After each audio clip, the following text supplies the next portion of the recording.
नीतीश कुमार की यात्रा बिहार के राजनीति में अक्सर ट्विस्ट लाती है। एक बार फिर से नीतीश कुमार ने यात्रा का मन बनाया है।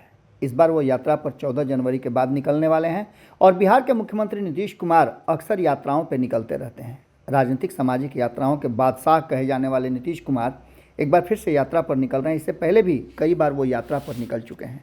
2016 में जब वो महागठबंधन के मुख्यमंत्री हुआ करते थे तब भी वो यात्रा पर निकले थे और 2017 में सरकार बदल गई थी। वहीं अगर बात करें तो 2017 में जब उन्होंने पाला बदल लिया था उसके बाद वो समीक्षा यात्रा पर निकले थे और नीतीश कुमार ने ये पता करने का कोशिश किया था कि जब वो भारतीय जनता पार्टी से अलग हुए हैं, अब माफ़ कीजिएगा, भारतीय जनता पार्टी के साथ आए हैं, एनडीए से में आ गए हैं और महागठबंधन से तेजस्वी यादव और लालू प्रसाद से अलग हुए हैं, तो लोगों के मन में किस तरह के विचार चल रहे हैं।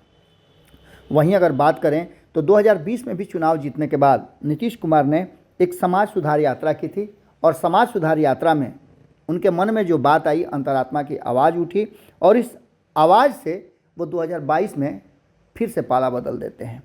नीतीश की यात्रा तेजस्वी के लिए कहा जा रहा है कि खतरे की घंटी है। जब जब यात्रा करते हैं तो फिर से सरकार पलट जाती है या कोई बड़े फैसले होते हैं। आपको बता दें कि नीतीश कुमार लगातार यात्राएं करते रहे हैं और इसमें कोई संशय नहीं या अनिर्णय की स्थिति नहीं रही। फिर भी कोई दबाव हो या मूल्यांकन हो, उसके लिए हमेशा नीतीश कुमार तैयार रहते हैं और यात्रा पर निकल पड़ते हैं। याददाश्त अगर ठीक है तो लगातार आप समझ सकते हैं कि अब तक नीतीश कुमार इन 16 वर्षों में 17 वर्षों में 16 यात्राएं निकाल चुके हैं। 2005 में उन्होंने न्याय यात्रा निकाला था, जो कि आपको पता है कि 2005 में जब वो सत्ता में आए थे तो लालू प्रसाद को सत्ता से बेदखल करके आए थे। 2009 के जनवरी में उन्होंने विकास यात्रा निकाली थी, तो जून में धन्यवाद यात्रा निकाला था। 2009 में ही प्रवास यात्रा पर गए थे और अप्रैल 2010 में विश्वास यात्रा निकाला था। वहीं 2011 की बात करें तो उन्होंने उस समय भी यात्रा किया था और 2012 में अधिकार यात्रा मार्च निकाल करके उन्होंने 2014 में संकल्प यात्रा निकाला था और 2014 में ही आपको पता है कि उन्होंने साथ छोड़ दिया था एनडीए का, यानी भारतीय जनता पार्टी का। नवंबर 2014 में फिर से वो संपर्क यात्रा पर निकले थे और इसके साथ साथ 2014 के संपर्क यात्रा के बाद जैसा कि आप सभी जानते हैं कि जब देश में नई सरकार बनी एनडीए के नेतृत्व में, तो नीतीश कुमार बुरी तरह से परास्त हो गए थे और उन्होंने जीतन राम मांझी को मुखिया बना करके, मुख्यमंत्री बना करके खुद यात्रा पर निकल गए थे।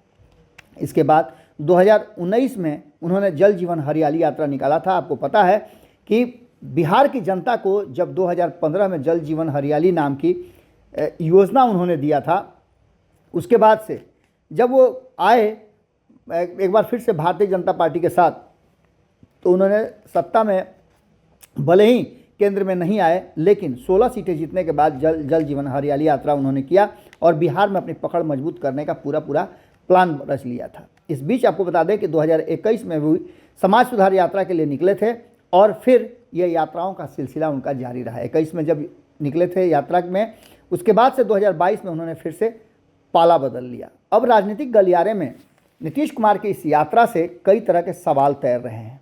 महागठबंधन के साथ सरकार बनने अभी चंद महीने हुए हैं, ऐसे में क्या अविश्वास जैसा कुछ है जो विश्वास यात्रा पर निकलेंगे? विश्वास यात्रा पर निकलने से पहले कई तरह की चर्चाएं शुरू हो गई हैं।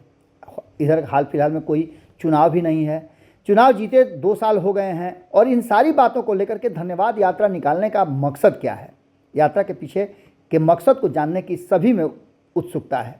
अब राजद की तरफ से भी नीतीश कुमार के उस बयान पर साथ मिल गया है जिसमें उन्होंने तेजस्वी यादव को 2025 के लिए विधानसभा का नेतृत्व करने और मुखिया बनाने की बात की थी, उम्मीदवार बनाने की बात की थी। इन सारी बातों को लेकर के सवाल ये उठ रहा है कि क्या नीतीश कुमार तेजस्वी यादव को कमान सौंपने से पहले बिहार की जनता से मैंडेट प्राप्त करने जा रहे हैं?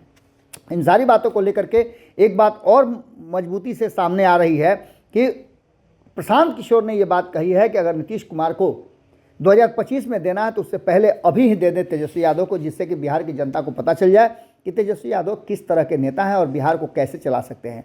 महागठबंधन में जाने के साथ नीतीश कुमार आकलन करना चाहते हैं और ये बिहार की जनता से देखना चाहते हैं कि वो उनके साथ हैं और इस फैसले से क्या असर पड़ा है। भाजपा के साथ सरकार बनाने का मौका उनको मिला था 2020 में, लेकिन उसके साथ साथ उन्होंने मात्र 2 साल के अंदर ही सरकार में पलट दिया। जनता के मन मिजाज पर क्या चल रहा है, जनता के दिमाग में क्या चल रहा है, आकलन क्या है, इन सारी बातों को लेकर के नीतीश कुमार जानना चाहते हैं। इस बीच में 3 उपचुनावों का नतीजा भी सामने आ गया है। आधार वोट उनसे दूर होता दिख रहा है। हालांकि मोकामा में अनंत सिंह की पत्नी जीती, मगर ये जीत महागठबंधन की नहीं बल्कि अनंत सिंह की व्यक्तिगत जीत मानी जा रही है। और ऐसी स्थिति में कहीं ना कहीं बड़े समीकरण की जुगाड़ करने वाले नीतीश कुमार को पछाड़ खा करके गिरना पड़ा है। भारतीय जनता पार्टी ने उनसे 2 सीटें झटक ली है। इन सारी बातों को लेकर के सबसे बड़ी बात यह है कि नीतीश कुमार यात्रा पर निकलने से पहले शराबबंदी की कहानी भी समझना चाहते हैं। आपको बता दें कि फिलहाल यात्रा की वजह शराबबंदी की असफलता तो नहीं है, इस बात पर भी चर्चा शुरू हो गई है। इस मुद्दे पर दबाव झेल रहे नीतीश कुमार सीधे सीधे जनता के बीच शराबबंदी पर जनमत संग्रह करने जा रहे हैं। आपको बता दें कि इसके लिए जीविका दीदी और जो महिलाओं को इन्होंने काम रोजगार दिया है उनको काम में लगा दिया है। आशा दीदी, जीविका दीदी, सारे जो महिलाएं हैं उस समूह की, उन समूहों को ये दिया गया है कि वो जांच करें, लोगों से बात करें और बात करके शराबबंदी को पॉजिटिव दिखाने की कोशिश करें, जैसा कि आरोप लग रहा है और जिस तरह की चर्चाएं चल रही हैं। इन सारी बातों को लेकर के सब कुछ नीतीश कुमार की इस यात्रा पर निर्भर करता है और ये यात्रा कहीं ना कहीं तेजस्वी यादव के लिए घातक होती जा रही है। मीडिया भी शराबबंदी को लेकर के तल्ख नजर आ रही है और नीतीश कुमार पर लगातार हमला हो रहे हैं। पुलिस प्रशासन को कटघरे में खड़ा करने में सरकार भले ही लगी हो, लेकिन नीतीश कुमार ऐसा कुछ नहीं कर पा रहे हैं जिसका सीधे सीधे असर हो। मसलन बालिका पोशाक योजना, पंचायत चुनाव में महिलाओं को आरक्षण या फिर समाज सुधार के लिए शराबबंदी, दहेज प्रथा और बाल विवाह को रोकने वाले कदम उठाने के बाद भी नीतीश कुमार से वोट बैंक खिसक रहा है। इसको समेटने के लिए नीतीश कुमार एक बार फिर से यात्रा पर निकल रहे हैं। जदयू के सूत्र बताते हैं कि खरमास के बाद नीतीश कुमार बिहार की यात्रा पर निकलने वाले हैं। जनता से सीधा संवाद करेंगे और वर्तमान सरकार पर सहमति असहमति जानेंगे।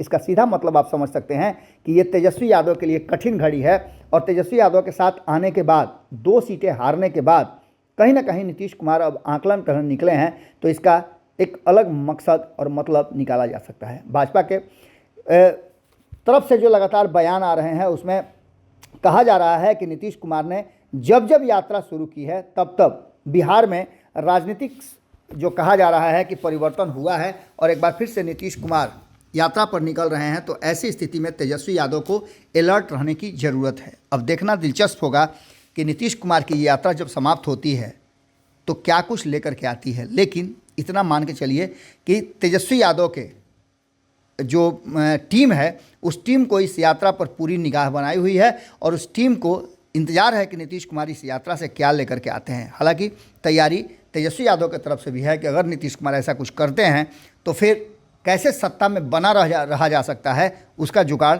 शुरू हो चुका है। जुड़े रहिएगा भारत लाइव के साथ। बहुत बहुत धन्यवाद।